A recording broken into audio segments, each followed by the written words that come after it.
காலை நேரங்களில் நம்ம எந்திரிச்சு எல்லாருக்குமே லஞ்ச் பாக்ஸ் ரெசிபி செஞ்சாகணும். ஸோ அந்த மாதிரி டைமில் இப்படிப்பட்ட ரெசிபி செய்யும்போது நம்ம வேலைகளும் மிச்சம், நம்மளுடைய டைமும் மிச்சம். ரொம்பவே சூப்பர், ரொம்பவே டேஸ்ட்டாக இருக்கும்.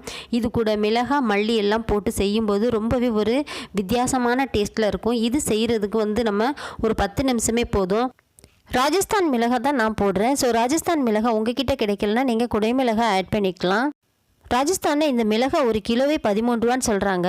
ஆனால் ரொம்ப டேஸ்ட்டாக இருக்கும். இது என்னோடய ஃப்ரெண்டு ஒருத்தவங்க எங்களுக்கு கொடுத்தாங்க. ஸோ அதை வச்சு நான் ட்ரை பண்ணுறேன். உங்ககிட்ட இந்த மிளகாய் இல்லைன்னா நீங்கள் குடை மிளகாய் ஆட் பண்ணிக்கோங்க. அது கூடவே 2 பஜ்ஜி மிளகாயும் சேர்த்து ஆட் பண்ணிக்கலாம். ரொம்ப டேஸ்ட்டாக இருந்துச்சுங்க. நீங்களும் செய்து பாருங்கள். ஸோ ராஜஸ்தானில் உள்ள அவங்க சொல்லி கொடுத்த அந்த ரெசிபியை தான் நான் இன்றைக்கி ட்ரை பண்ணியிருக்கேன். இதுக்கு 2 பெரிய வெங்காயத்தை கொஞ்சம் பெரிய சைஸில் இந்த மாதிரி கட் பண்ணிக்கலாம். மிளகாயவும் நம்ம பெரிய சைஸில் கட் பண்ணியாச்சு. வாங்க அது எப்படி செய்கிறதுன்னு பார்த்துடலாம். 3 டேபிள் ஸ்பூன் நெய் விட்டுக்கலாம். இது முழுக்கவே நம்ம நெய்யில் செஞ்சோம்னா ரொம்பவே டேஸ்ட்டாக இருக்கும். ஒரு பிரியாணி இலை, 2 துண்டு பட்டை, 2 கிராம்பு, அது கூடவே நம்ம 2 டேபிள் ஸ்பூன் வரைக்கும் ரீஃபண்ட் ஆயில் ஊற்றிக்கலாம். உங்களுக்கு ரீஃபண்ட் ஆயில் ஊற்ற இஷ்டம் இல்லைன்னா நீங்கள் நெய்யே சேர்த்துக்கலாம். 1 டேபிள் ஸ்பூன் முழு மல்லி, 1 டேபிள் ஸ்பூன் முழு மிளகு, ஒரு 5 பற்கள் பூண்டு நான் பெரிய சைஸில் எடுத்து லைட்டாக கட் பண்ணி போட்டிருக்கேன்.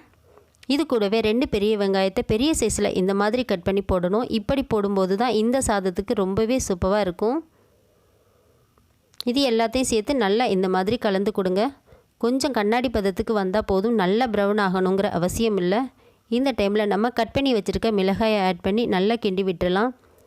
இந்த டைமில் பார்த்திங்கன்னா ரொம்ப வாசமாக இருக்கும். 4 வீடு தள்ளி கேட்பாங்க, உங்கள் வீட்டில் என்ன சாதம் செஞ்சீங்க இவ்வளோ வாசம் வந்துச்சுன்னு. இதுக்கு தேவையான அளவு கொஞ்சமாக சால்ட்டு ஆட் பண்ணிவிட்டு அதையும் நல்லா கிளறி விட்டுக்கலாம். இந்த மாதிரி இஞ்சி பூண்டு பேஸ்ட்டு 1 டேபிள் ஸ்பூன் போட்டால் போதும். அதுக்கு மேலே எக்ஸ்ட்ரா ஆட் பண்ணாதீங்க. நான் ஒரு 1/2 கிலோ ரைஸுக்கான அளவு தான் சொல்கிறேன்.